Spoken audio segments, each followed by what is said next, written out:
Hello and welcome to my summary and commentary of Part 16 of the Introduction to Oswald Spengler's Decline of the West. Just as Winston Churchill said at the end of the Second Battle of El Alamein, we're not anywhere close to the end here, but this may actually be the end of the beginning, and certainly here it is the end of the beginning. This quite massive introduction chapter will finally conclude here. And we'll conclude in a pretty interesting fashion. So let's get into it. So Oswald Spengler here mentions that he began this project in 1911. And at that time, World War I appeared to him both as an imminent crisis and as the inevitable outward manifestation of this historical crisis. So he tried to understand it at first in more of a typical fashion. But then he found that he had to broaden his scope, and he endeavored to comprehend it from an examination of the spirit of the preceding centuries. The spirit of the preceding centuries. Great Hegelian kind of undertones here when we're talking about the spirit of the times, the spirit of the centuries. And this is throughout Spengler's work, even though he criticizes Hegel at sometimes, very vehemently, he never does kind of overcome this kind of Geist concept of Hegel.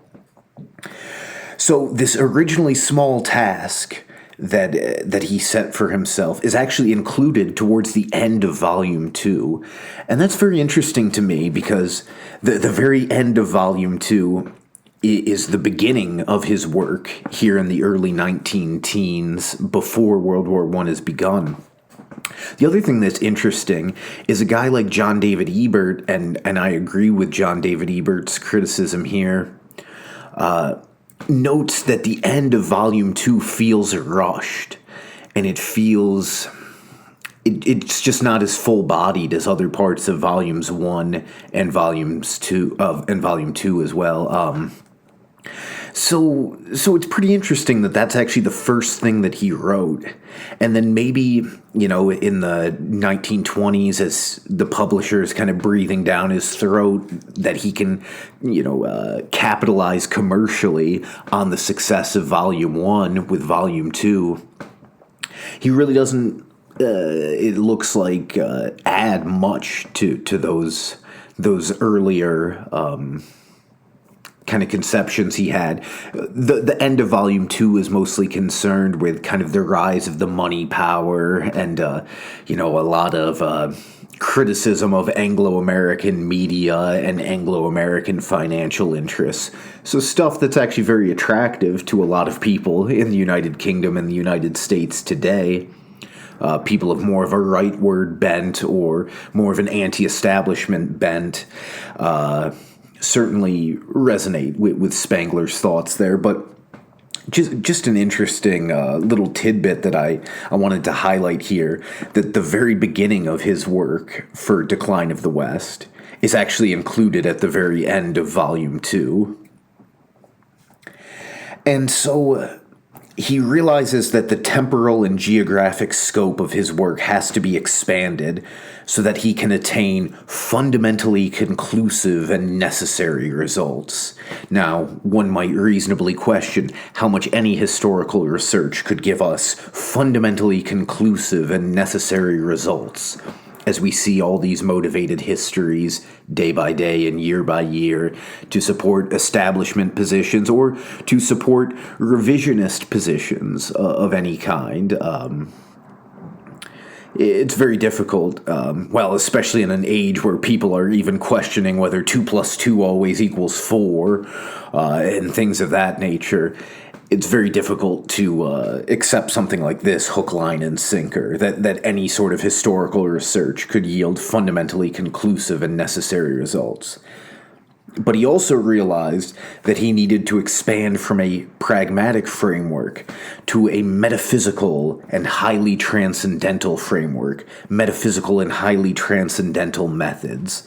So that's his distinction between world as history, biology and history, and world as nature, physics and chemistry, and mathematics. And then his morphology of world history, his physiognomic analogical approach to assessing the different historical phenomena that appear at each stage of each of these major high cultures, which in his conception, again, are each their own organism. So these are the highly transcendental and metaphysical methods that he seizes upon in order to fully understand World War I. If indeed you believe that he fully understood that war and that he fully understood things to come. Again, my position is that I think there's really something to this guy, and in 1911, if he's telling the truth here, who can verify that? I'm not sure. Maybe some people have gone into his diaries and his journals and verified that yes, he did have this premonition of World War I several years before it began, which again is would be a very good piece of evidence for his physiognomic tact, for his intuitive perception. And throughout this work, and we'll see particularly in this section, he's always lauding those who have an intuitive perception of things, particularly historical phenomena, naturally, with a history book of this nature. But he's always highlighting their brilliance as opposed to these systematic analyzers who he always has vehement criticisms for. And he says, once again, that we need to understand these political problems from artistic, philosophical, and scientific angles. So again, this is probably one of the most attractive aspects of his approach, that he wants to have a more full-bodied historico-political understanding. Not even just sociology, not even just anthropology, politics, political science, quote-unquote. He wants to have this broader conception informed by art history, informed by architecture, informed by the basic philosophical ideas of each of the high cultures that he posits, and informed by the basic scientific and mathematical ideas of each of the high cultures that he posits. And now he says, in the historical as in the natural world picture, nothing, however small, does not embody in itself the entire sum of fundamental tendencies. So this, again, is an expression of his deeply Goethean approach, deeply in the vein of Johann Wolfgang von Goethe. And Goethe was big about that the particular always instantiates the general. And that's what he's saying here. Nothing, however small, does not embody in itself the entire sum of fundamental tendencies. Now again, you ask yourself, is this really true? Can you actually subscribe to this notion in 2023 with all that we know? Does every proton and every electron, again, these are phenomena however small, let's take him at his word, does every proton or every electron within itself embody the entire sum of fundamental tendencies of the world? I think to ask the question is to answer it, as much as I criticize those sorts of rhetorical question approaches to persuasion. I mean, it's quite clear that looking at one particular thing, be it a proton, be it an electron, be it something larger, a molecule, an organism, is it really that one thing going to embody in itself the entire sum of fundamental tendencies of the entire cosmos? It sounds preposterous to me. It sounds very mystical. It sounds very dishonest. It sounds very gullible almost. It's just... And it's so reductive. It's not thinking of anything ecologically or in any other contextual way. these are just the statements in this book that I have a lot of trouble with, and I'm obviously not the only thinker who's had a lot of trouble with a lot of things that Oswald Spengler has said. The almost religious reverence that a lot of people in neo-reactionary circles have for Oswald Spengler is really my main motivation in pursuing this project, because we want to be better than the left, okay? I mean, that's just my fundamental belief. We want to actually have good ideas. We want to actually have sound ideas with which we can battle the completely false postmodernist and neo-Marxist notions that have become so fashionable in the West today. Isn't that the main goal here?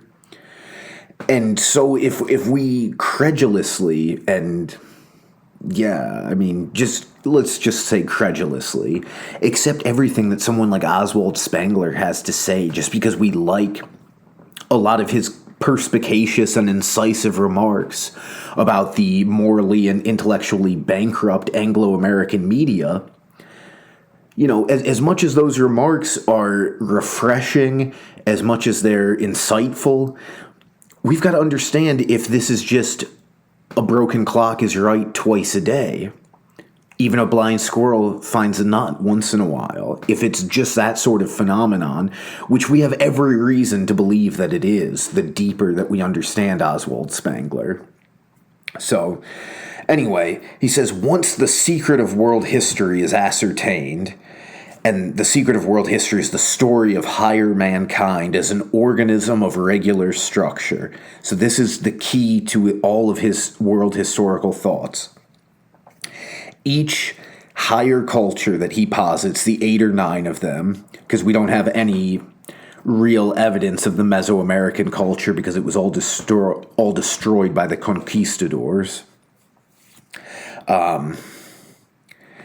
Each of these has its set lifespan because it's an organism of regular structure, and what gives it its internal coherence is this prime symbol, this soul. So he takes the Hegelian spirit of the times and the spirit of world history, which Hegel believes is going to ultimately perfect itself in the state, basically realizing that it is God, and all this kind of just mystic, Gnostic, Hermetic nonsense that German philosophers have diddled themselves with for centuries.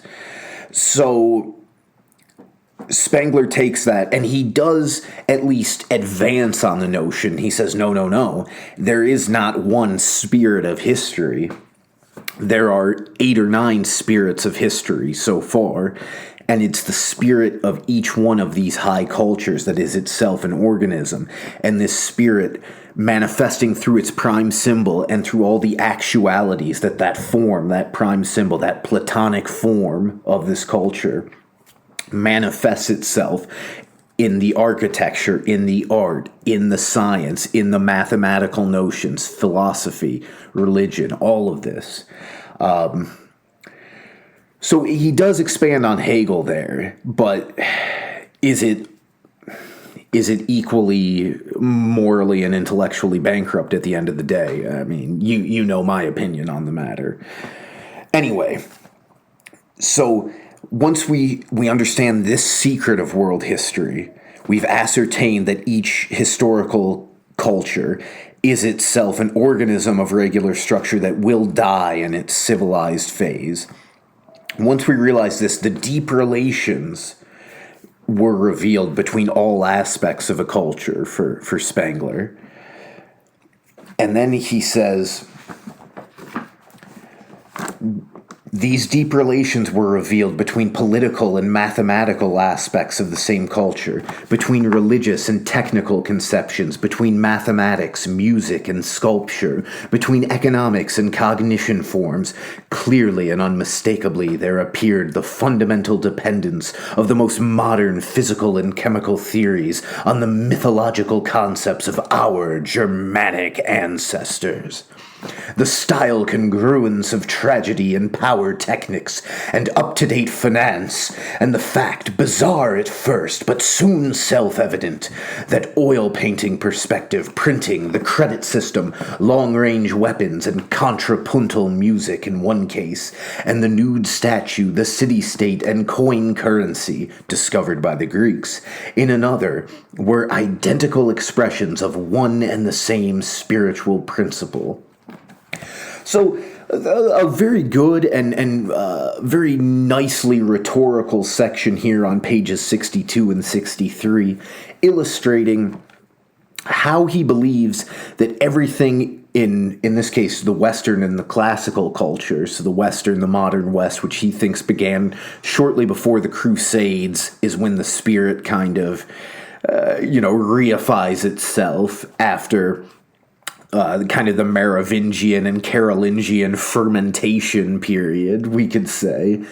And then the classical, which Plato, Aristotle, and obviously much more than that. He believes the Greco-Romans were part of the same culture, and that the Roman, certainly the end of the Roman Republic into the Roman Empire, that's just the civilized phase, where the thing becoming is now the thing become and is necessarily dead. It has lost its life force. So, again, very interesting things that he brings up, and, I'm still on the fence about whether all of these pieces of evidence he brings together really are evidence of some deeper primal unity associated with this prime religious symbol that he thinks each culture has and that is unknowable to any other culture. It's a very interesting and thought-provoking idea, but, at the end of the day, do you really know? And is it only a circular argument in some sense? You have to assume that the high culture exists and is unified by the prime symbol in order to conclude that all these manifestations of that high culture are manifestations unified by their relationship to the prime symbol as expressions of that prime symbol. So I think there's certainly a petitio principii, a begging the question problem here. So, but I leave that to your judgment. On to the next point. So Oswald Spengler's morphology of world history itself belongs to this particular time as a symbol and expression of Western man. So this is a very common point with him. This is kind of where the proto-postmodernism, the doctrinaire historicism, doctrinaire relativism of Oswald Spengler comes in. Each phenomenon is only understandable as a phenomenon of that culture, an expression of that prime symbol at that point in time of the organism. So this has to be the sort of a philosophy of history that the Faustian soul, the soul underpinning the Western culture, would express in its late phases, in its shortly pre-civilizational phase, as he views this time around World War I and World War II, which obviously World War II happened about 10 years after Spengler died, or a little bit less, really. The European theater opens up. The end of World War II is about 10 years after he died. So it's a symbol and expression of Western man, his morphology of world history, and it can be compared distantly to certain ideas of ultra-modern mathematics in the domain of the theory of groups. Now, I've looked into the theory of groups just a little bit. I'm not a mathematician by any stretch of the imagination. I have no idea what he actually means here, and I'm not sure that he really develops this any further, of how his view of world history can be compared to certain ideas in the domain of the theory of groups.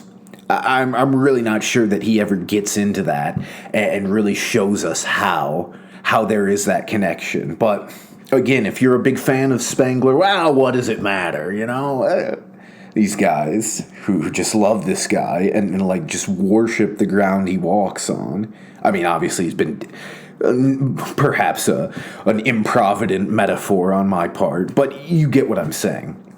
People who just buy everything Spengler says, hook, line, and sinker. It's just unbelievable to me. It's just unbelievable to me. On to the next point. Once this morphological method clarified things, World War I appeared as a historical change of phase for Spengler.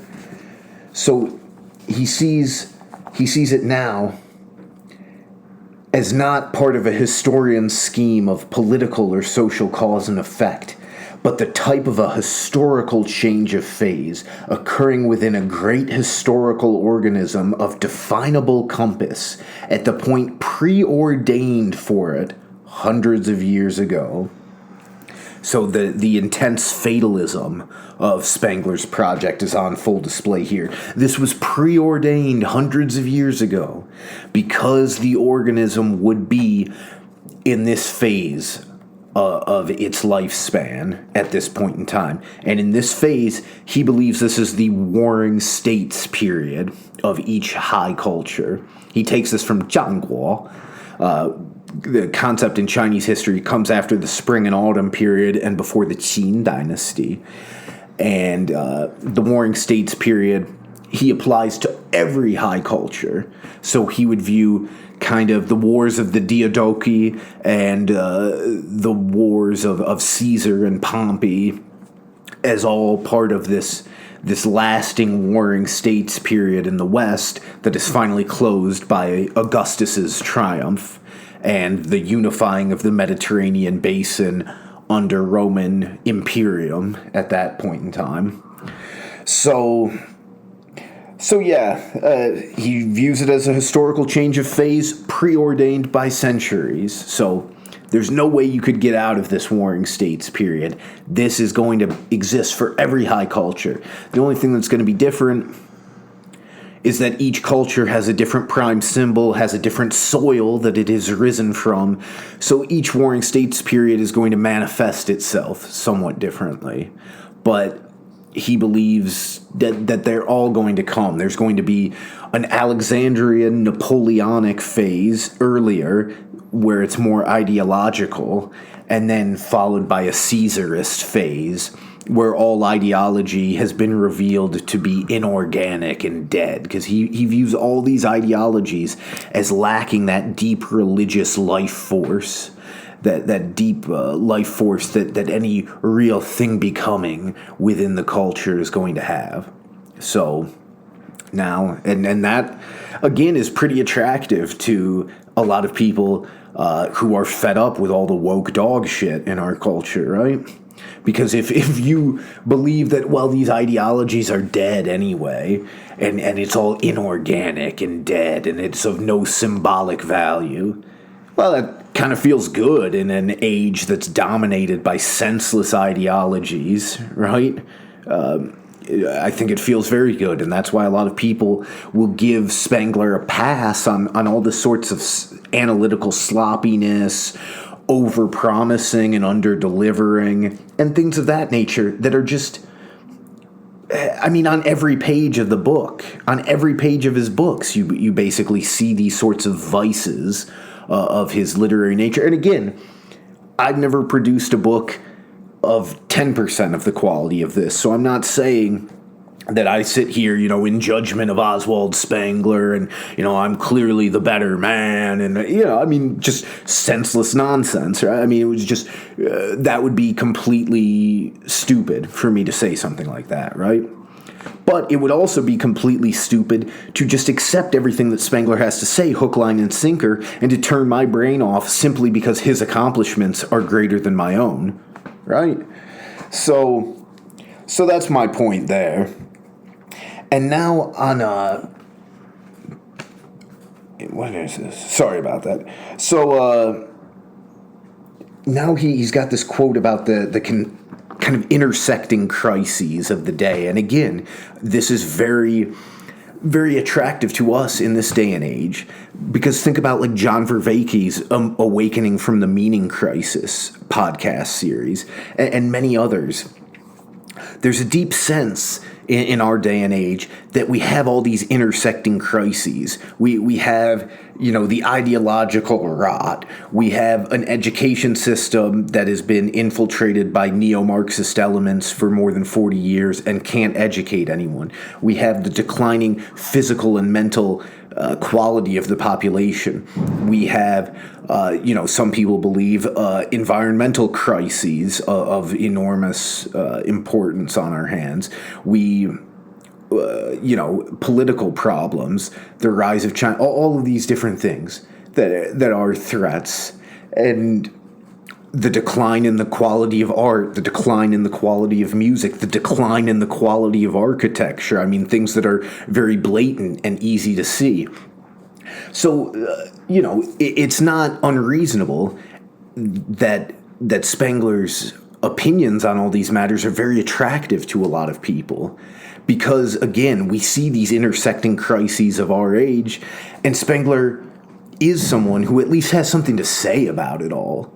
So there is a value there. So he says, consider those art problems that, though never comprehended in their depths, were evinced in the disputes between form and content, line and space, drawing and color, in the notion of style, in the idea of impressionism and the music of Wagner. Consider the decline of art and the failing authority of science.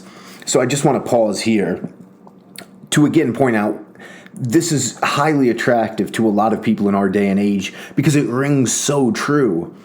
It, again, intuitive perception. And I'm not someone who's against intuition. I really like Ian McGilchrist's work, as anyone who's been listening to this series will know. Ian McGilchrist prizes intuition, probably even more than reason.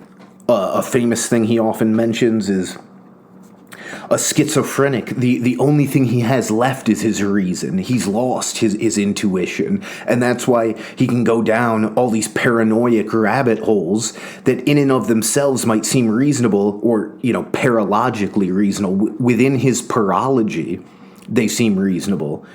But they're not reasonable at all. And anyone with intuition will recognize that eventually. So again, and that's part of why I really like Spengler, is his focus on intuition. And clearly he does have good intuition to the extent we believe him about his 1911 claim, because to intuit that this great war is bound to happen when even in 1914, the Germans thought that the soldiers would be back for like the autumn apple harvest or something. I think there's a famous quote by the Kaiser about that. But, Spengler, even years before the war, sees that it's going to be a long war, that it's part of deeper underlying processes, and maybe it is. I mean, it's obviously been a common communist refrain that World War I was just a civil war of the imperialist capitalists among themselves. So maybe it is. But I just wanted to highlight here that consider the decline of art and the failing authority of science. I mean, could that ring any truer in 2023? I mean, we have, quote-unquote celebrities like Kim Kardashian who are just celebrities for being celebrities. We have some of the worst music and movies that anyone has had the temerity to put before an audience in world history. We have a science establishment that is completely controlled by special interests, completely corrupt organizations like the FDA, the American Medical Association. I mean, just people you fundamentally cannot trust whatsoever, no matter what credentials and titles they might have. So I'm very sympathetic to a lot of people on the right. So I'll mention three of them. Morgoth's Review, Auron, MacIntyre, and the Distributist, who were kind of three guys who led me towards Spengler. Because I think they've all got interesting things to say. And I think they identify with Spengler for the reasons that I'm mentioning now. But again, I think that their understanding of Spengler is sophomoric. It's not very well developed, and it's very credulous.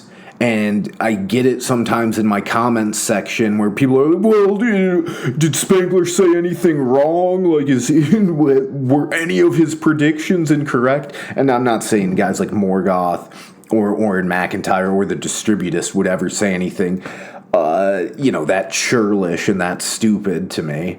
But and obviously these guys have way bigger reach on YouTube than I do. I'm a peon next to these guys in the YouTube world. So I'm not trying to criticize these guys just to get some eyeballs or something. I would put some all caps in my title and say something about them. If that were the case, I wouldn't bury it. Whatever this is, 30 or 40 minutes into an episode to lay, I think, some reasonable criticism at their door, but also to highlight why I'm sympathetic to their position and why I think their position is a reasonable one, and why so many people on the right in the current day are looking at people like Oswald Spengler, because we all just want answers. Like, why the hell is this country such a joke? Why the hell is the West such a joke right now?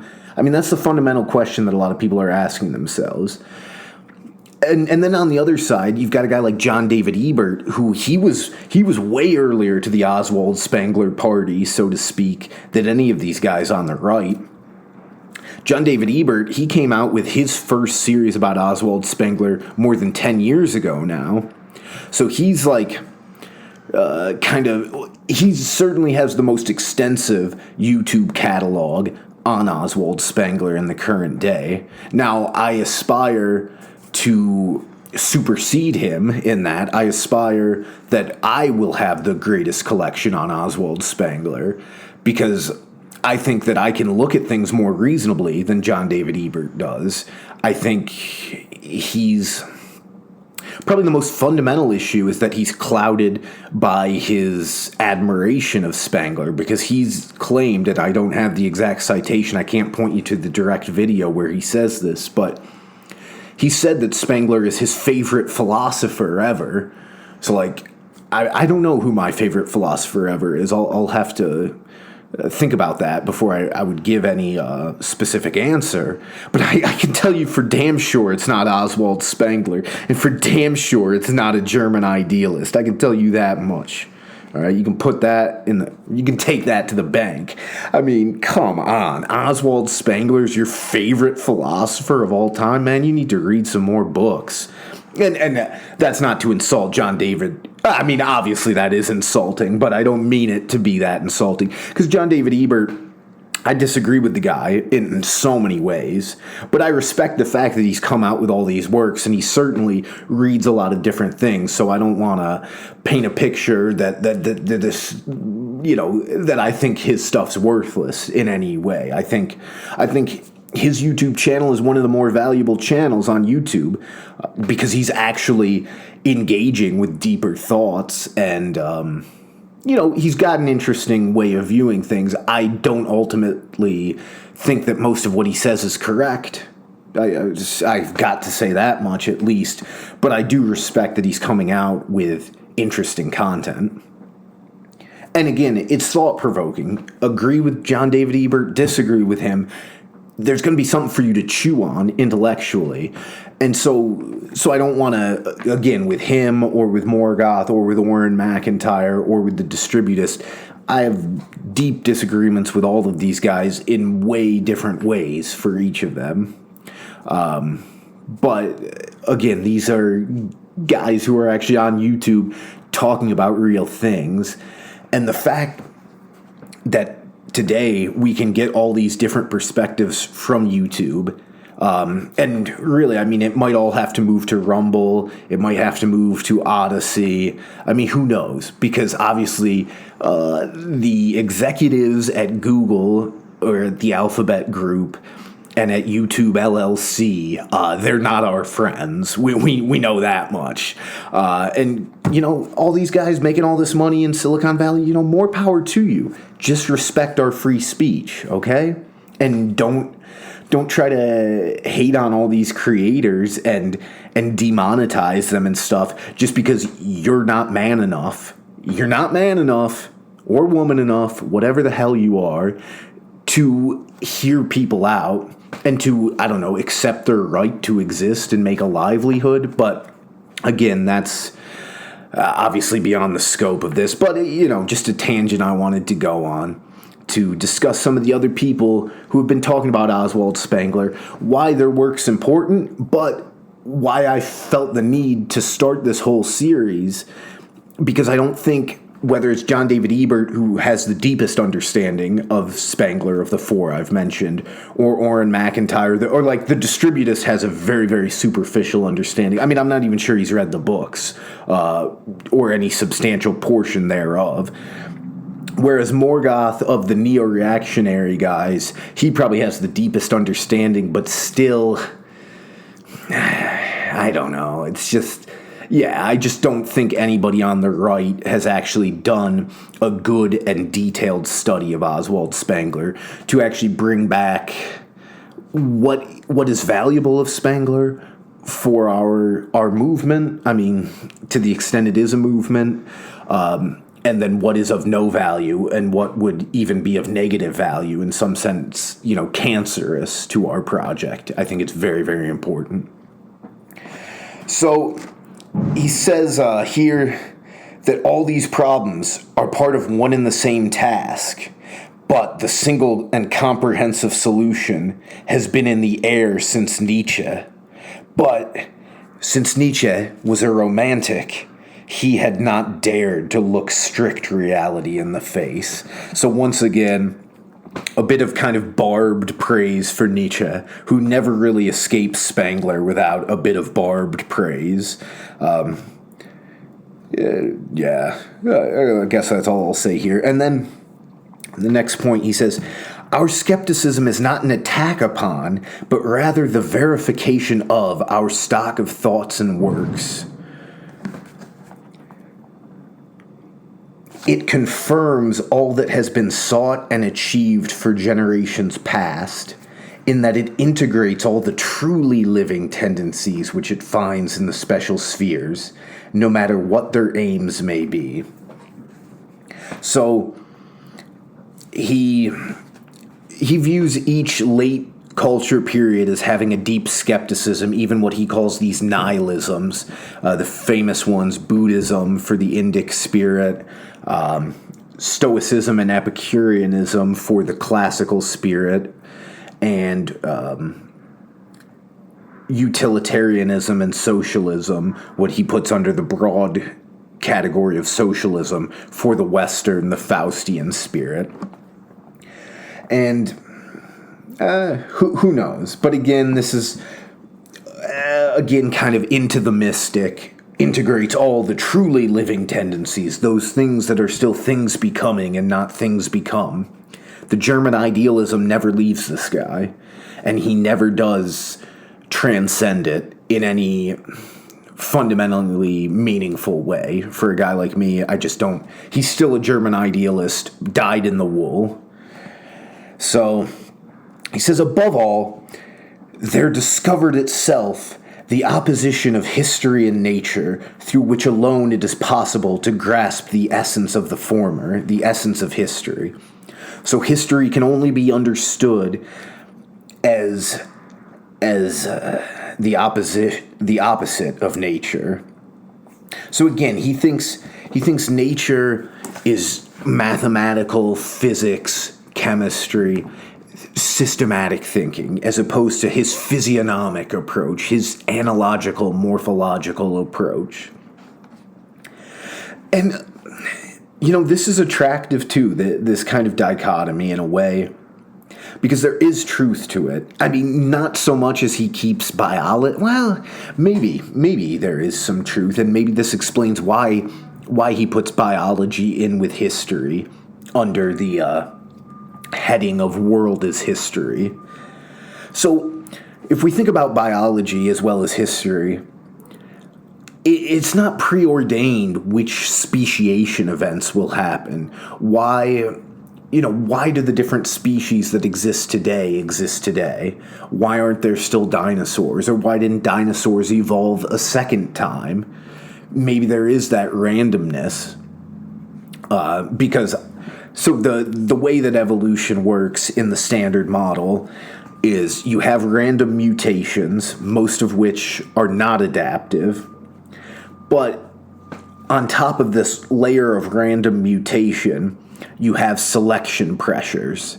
And the selection pressures take those random mutations, but in a non-random way. Once that mutation has arisen, now you do have a causal logic, because that new adaptation to have a long neck, let's say for the giraffe, now they can get to those higher leaves and they have better fitness, just to use a simple example. So you've got the layer of randomness on the bottom that's actually creating the changes upon which natural selection can select, but those selection pressures themselves are not random whatsoever. And so you get movement in the population. Now, and other times you just do have genetic drift, if the selection pressures aren't strong enough to pick one way or another with respect to a certain allele. But, that's all high-level biology, or not even a high level in the sense of an overview biology. And a guy like Spengler just won't even deign to even think about it. And that's really where you can criticize this guy. I mean, quite viciously if you wanted to. The fact that he is willing to discard biology and all Darwinian concepts in such a cavalier and basically frivolous manner, while thinking himself it's clear that Spengler thinks quite highly of himself and his project. And to not even think that Darwin or any Darwinian concepts could have any relevance. I mean, is it just a demonstration of his pro-Germanness? No, an Englishman couldn't have understood these things. What is it? I don't know. I'm not going to presume to understand his psychological motivations behind all of these things.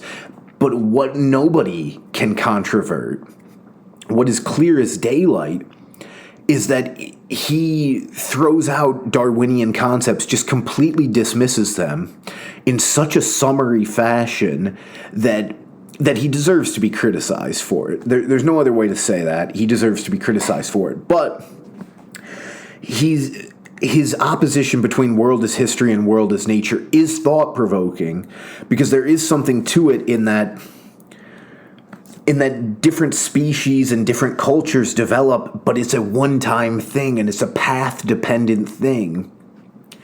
It matters when they show up, right? Because that random mutation, if it shows up at the right place at the right time, then it will be selected for.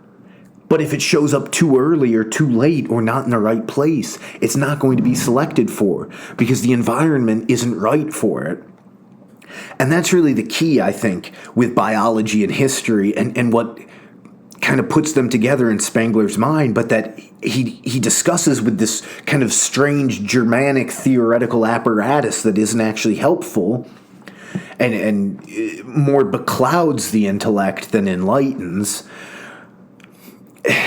because biology and history are very environmentally dependent and very path dependent. And, you can do experiments in them. I mean, not really with history. I mean, history you really can't. With biology, you can control it a bit more, and do kind of experiments in the physical or the chemical sense. But it's much easier to do physics and chemistry in reproducible experiments, because you're really not, I mean, except with like mosquitoes and with viruses, Wuhan lab, or with bacteria or things that are much shorter lived, so you can have many more generations in what would be a short span of time for a human. you can actually bring about speciation events and bring out entirely new characteristics in bacteria and viruses, in mosquitoes and things of this nature. So, and maybe that wasn't yet so apparent in 1920, give or take a few years. But certainly in today's day and age, it's very apparent that you actually can do controlled experiments in biology, and that the great weight of the evidence is in favor of evolution, even though there are these difficult information problems with combinatorial explosion, where it is difficult to say, how this RNA soup or RNA world idea, some of these ideas are so difficult about how evolution as a mechanism could overcome these problems, that even great minds like, I think it was James Watson, but it might have been Francis Crick, endorsed this, panspermia hypothesis, that an alien species actually seeded our planet with evolutionary material. Which obviously just puts the question back. So then how did it evolve on that other planet? And you just say, well, But, so there are difficulties with those sorts of events and how evolution would overcome those. But on a day-by-day, year-by-year basis, it's just clear as daylight that evolution is the fundamental process by which biological organisms evolve. But I'm sorry to be so long-winded and winding here, because maybe it's a fairly simple idea, but there is something intuitive and appealing to Spengler's dichotomy of world as history and world as nature, because the biological and the historical world are not susceptible of reproducible experiments in the same way that chemistry and physics are. The same thing with financial markets. We have all these tools to study financial markets that assume kind of a physical or a chemical or a bell curve distribution, ergodic systems, to use a very technical word.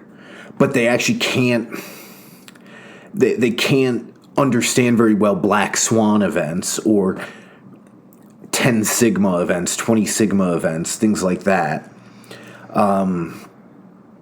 So anyway, just to say, there is something to his dichotomy here, not the reasoning behind it. The reasoning behind his dichotomy here is just not very strong. And that's something we've got to accept if we want to get anything positive out of our study of Oswald Spengler. So, is it... Ultimately, I think it's that world is history. It's not reproducible. It's more dynamic than static. It's more environment and ecology focused. You need to really understand something within its context. You can't just tease out reductively, okay, this is a hydrogen atom. Okay, now we can mix it with this and form a new molecule, things of that nature. You can't do that in biology and history so much. Now, you have biochemistry and things like that, but, so I'm willing to kind of go with him here to a certain degree, but the fact that the underlying basis of his reasoning is thing becoming versus thing become, your antenna should be buzzing right there. Okay, bullshit, because now we're into German idealism, and you should have a very strong presumption that everything that a German idealist has to say is fundamentally bullshit. Okay? I'm not saying that presumption cannot be overcome. It needs to be a rebuttable presumption. But a presumption needs to be there that, okay, these are German idealists. They're probably bullshit artists. They're probably lying to themselves as much as they're lying to me. And the underlying framework here just is not very strong. A stronger framework would be, okay, the physical and the chemical are easily reproducible and not path dependent. We can change the paths of how we do these experiments and we can still get the same results. Now, there are some path dependent things I don't presume to fully exhaust the intricacies of physical and chemical experimentation, but they're not so highly path-dependent as history and even biology are.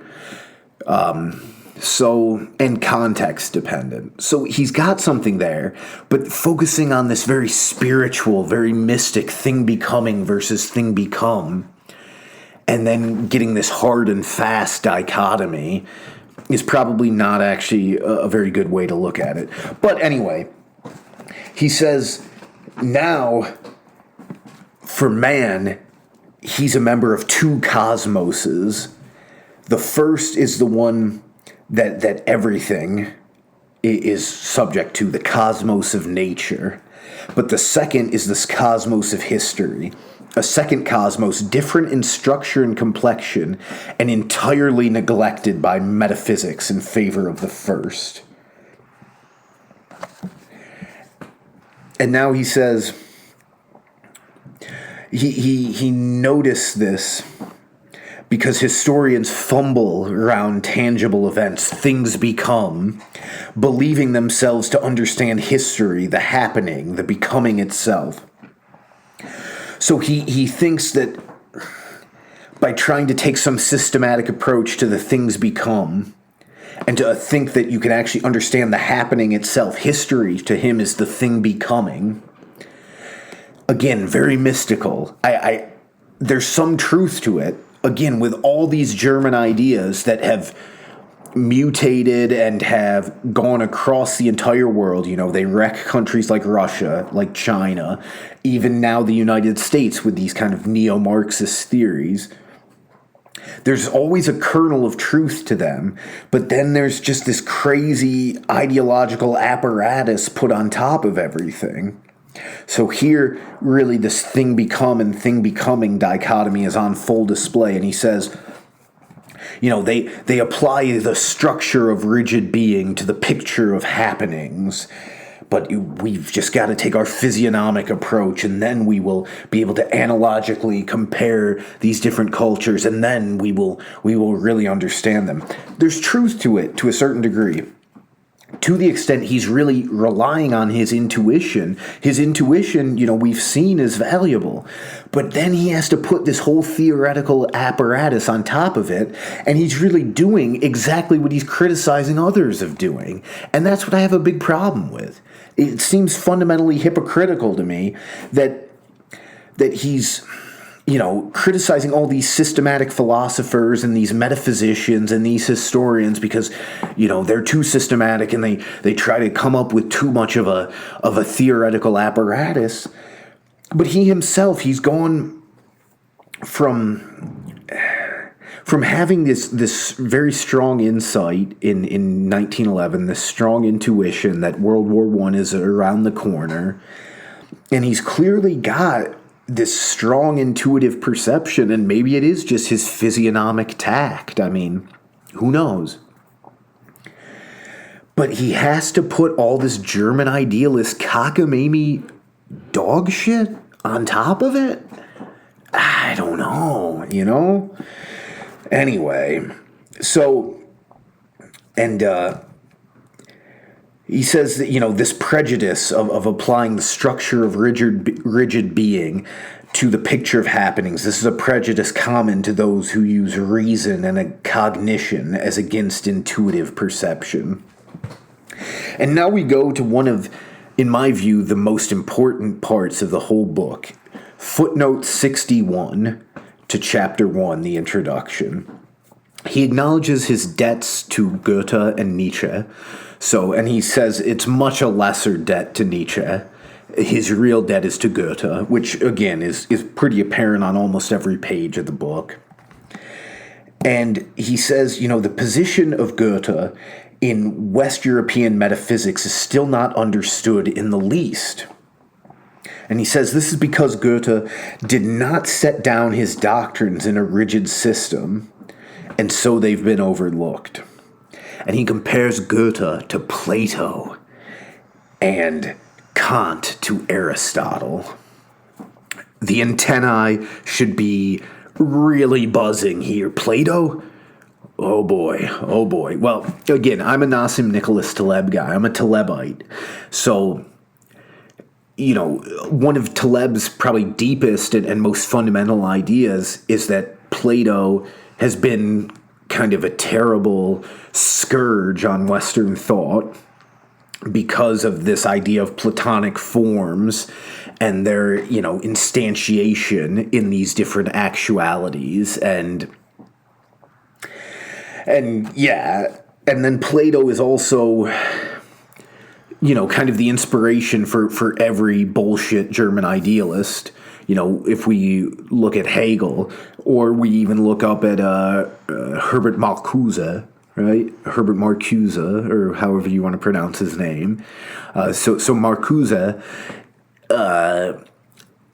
what's the one? Eros and Civilization. I mean, it looks directly to a passage from Plato's Symposium in kind of fomenting the neo-Marxist revolutions that Herbert Marcuse made it his whole life to try to foment. So, I mean, if you're actually a conservative and you actually understand anything, and I'm not an expert on Greek philosophy, but I know enough to know my ass from my elbow, let's say it that way, and you see a footnote like this, where he is lauding Goethe by comparing him to Plato and discounting Kant by comparing him to Aristotle, boy, should your antenna just be, really, really ringing with feeling at this point. That, oh my God, is this all bullshit? Is this all bullshit? That's really what you need to be feeling and thinking at this point. And I just, I don't think she would be too popular with guys like Morgoth's Review or Auron MacIntyre or the Distributist, but it was interesting. I was mentioning Oswald Spengler a bit. I went to a concert of my old colleague and friend, and then I went over to his house with his roommates, and one of them is the lead singer in his band. And so I was talking to them about some of the stuff I've been doing recently and Oswald Spengler and how I'm very interested in the project. I think he's got a lot to say, but I think it's more important that we actually understand what is positive and what is good about what he has to say than to just accept any of this stuff hook, line, and sinker, lock, stock, and barrel. And so then I was bringing up the part about Socrates, the importance of kind of the negative view of Socrates for both Nietzsche and Spengler. And immediately the lead singer of that band, chimes in basically, oh yeah, I have heard that, really Aristotle is the really good one out of the Greek philosophers. And then he mentioned Ayn Rand, who again, I don't think John David Ebert, and then probably the three neo-reactionary guys I've mentioned, they probably don't view Ayn Rand that highly, right? She's kind of a bit passé for the modern conservative, or, whatever the neo-reactionary is, because the neo-reactionaries aren't really conservative philosophically. Like, they're not even, like, Hayekian philosophically. Like, they're more interested in guys like Julius Evola, and Carl Schmitt and Oswald Spengler and things like that. So, I mean, yeah, you're kind of painting a picture of some I don't know, interesting. Let's just say a thought-provoking and different view of what the right wing should be than certainly a Friedrich Hayek or an Ayn Rand. But so it was just very interesting to me that this lead singer mentioned Ayn Rand and her love of Aristotle, and I immediately said, well, yeah, she would love his law of non-contradiction. A is not A, and his law of identity, A is A. I mean, that stuff he repeats at least several times in Atlas Shrugged. I read it a few summers ago. But so kind of interesting, and really, to the extent these guys actually are conservative, Morgoth, Auron, Distributist, to the extent you really are actually conservative, you should be very troubled by this footnote. You You should be very, very troubled by the fact that Spengler is comparing Goethe, who he views almost like a god, really. He's comparing him to Plato and comparing him so favorably, and comparing Kant to Aristotle and so unfavorable. Because he says here, Kant and Aristotle, they just understood the thing become, the being. They didn't understand becoming. Goethe and Plato, they understand becoming. Charles Darwin, no. Oh, these English Darwinians, how could they ever understand becoming, even though evolution is the most successful and parsimonious theory for understanding the process of becoming. Oh, no. Oh, no. It's really Plato and Goethe who understand becoming. Come on. Get your head out of your ass. If you actually think there's any validity to what Spengler's saying here, get your head out of your ass before you fuck everybody who you're trying to help, and you help everybody who you're trying to fuck. Okay? That's what it is. You're only going to help the left if you can't understand what is actually good about Spengler. And that's why a guy like Distributist is always there ranting and raving about James Lindsay. He doesn't have one coherent complaint about James Lindsay. Not one. I mean, to the extent the Distributist has a coherent complaint about James Lindsay, let him make the complaint and let him set it out line by line. Here's how James Lindsay is wrong. Here's how James Lindsay is a danger or some sort of whatever.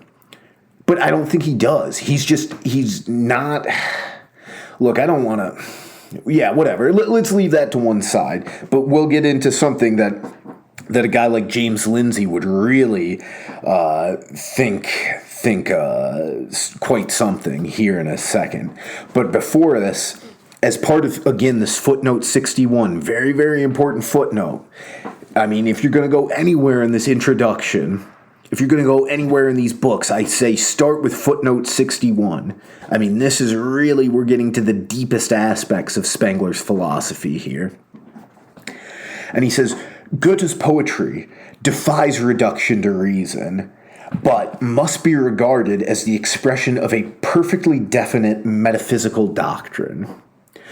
So I consulted some of this poetry that he's discussing, and it is good poetry, you know, as far as it's been translated so that I can read it. German's not anywhere close to good enough to read German poetry and to really understand the deeper aspects of it, or even the simplest aspects of it. Haven't been practicing my German in quite some time. But, So, I mean, it's just interesting, and I, like I say, I actually go and I consult the works that he's citing and that he's discussing, because that's how I view real scholarship, not as sitting around criticizing James Lindsay for being a real scholar and thinking that you're quite something for it.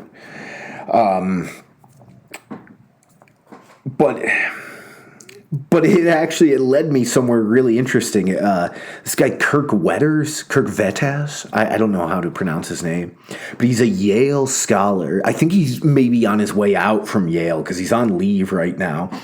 And he seems like an honest enough scholar where he's probably running into a lot of problems at a neo-Marxist indoctrination center like Yale in the current moment. But he wrote a very interesting book in 2014. I had to go to it because it was the only place I could find this poem that Spengler cites as evidence of Goethe's greatness. It's Appendix A to this book, and I'm really looking forward to it because it's called like Goethe and the Demonic in Western Thought from like 1800 to 1950. And he's got a chapter all about Spengler, so I'm really looking forward to digging into that. And that should give me some more insight for future episodes. But anyway, the final thing he mentions here, and this is really crazy. He says, I would not have one single word changed in this. The Godhead is effective in the living and not in the dead, in the becoming and the changing, not in the become and the set fast. and therefore, similarly, reason, Vernunft. So if you listen to James Lindsay, you would have heard a lot about the difference between Vernunft and Verstand. Now, James would probably say Vernunft and Verstand. I don't know. I mean, James Lindsay is certainly not renowned for his German pronunciations. We can say that much. But anyway, so similarly, reason, Vernunft, is concerned only with striving towards the divine through the becoming and the living, and the understanding, Verstand, only with the making use of the become and the set fast. This sentence comprises my entire philosophy. This is what Spengler says. This sentence comprises my entire philosophy. That the only way we can understand the living and not the dead, the only way we can understand these life forces of the high cultures is through Vernunft, which really is not translatable into English. I mean, they say reason here, but there's clearly some difference. There's clearly some difference here.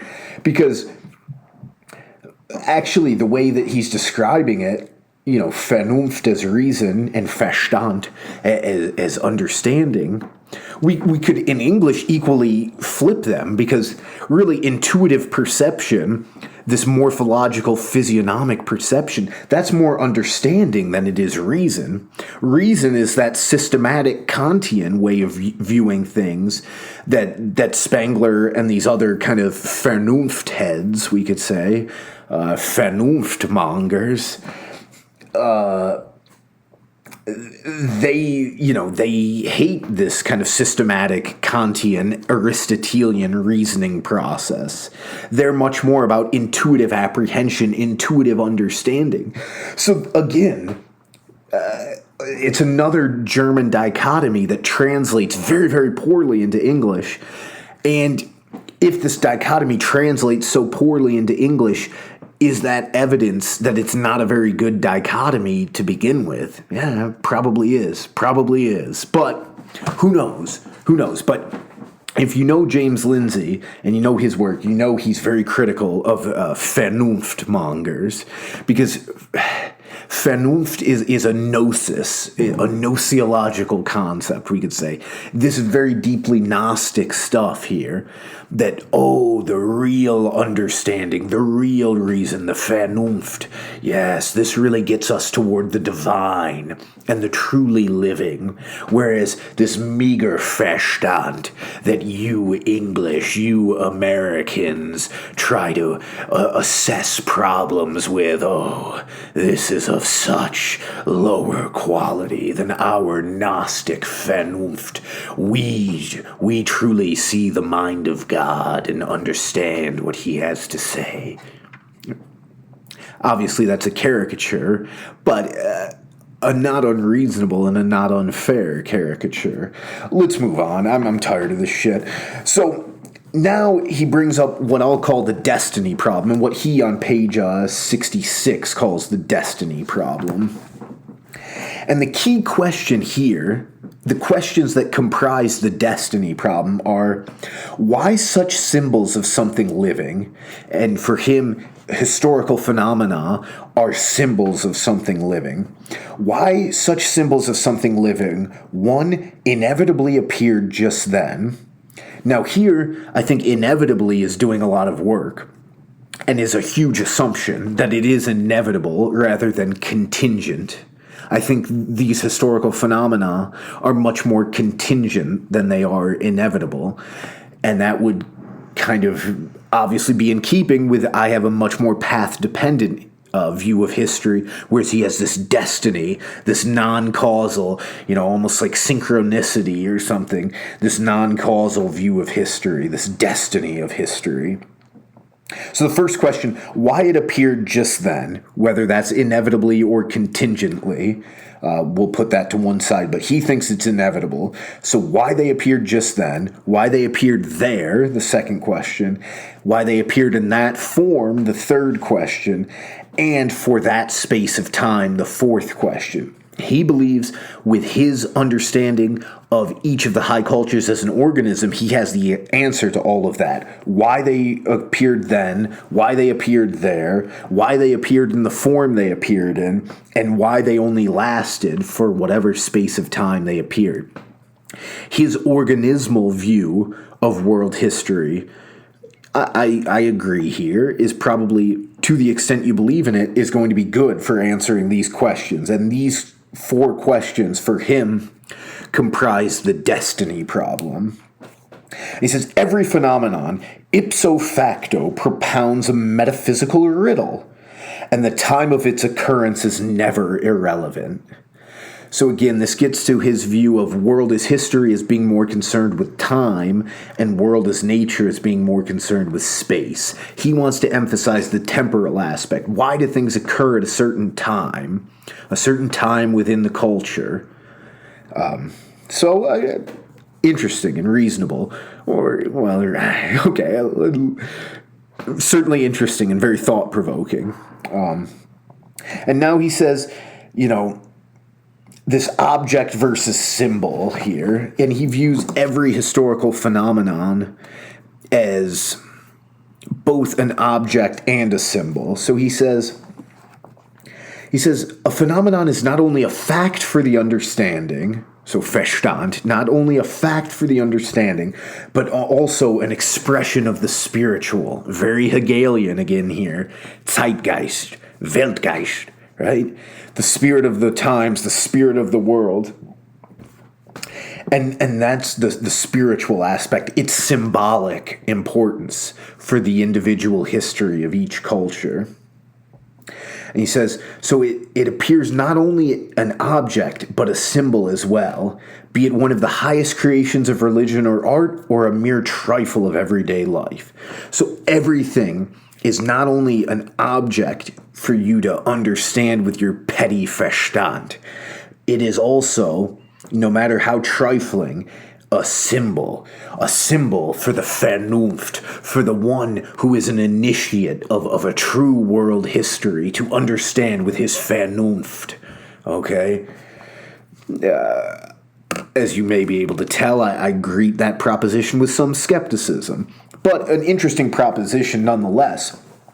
And so object versus symbol, we have yet another dichotomy here, which, as John David Ebert highlights, all these dichotomies are in a sense just forms of nature versus history. So here the object is going to be what that historical fact is in the natural cosmos. It's just an object. And then it's a symbol in the historical cosmos, this second cosmos, as Spengler conceives of it, that is layered on top of the natural world. So again, interesting, thought-provoking, seductive ideas, but how much analytical value are they? How parsimonious are the ideas? We can question all of that. We should question all of that. And then he ends this chapter by repeating his incontrovertible formulation that as soon as you enunciate his theory, you will believe it. Well, for a certain type of person, certainly they will. Certainly they will. We've seen that numerous times at this point. So now, at the very end, he does, though, set out the fundamental goals of each of the volumes of this work. So he says the first, Form and Actuality, which again is just Atkinson's translation. It's really Umrisse einer Morphologie der Weltgeschichte, outlines of a morphology of world history.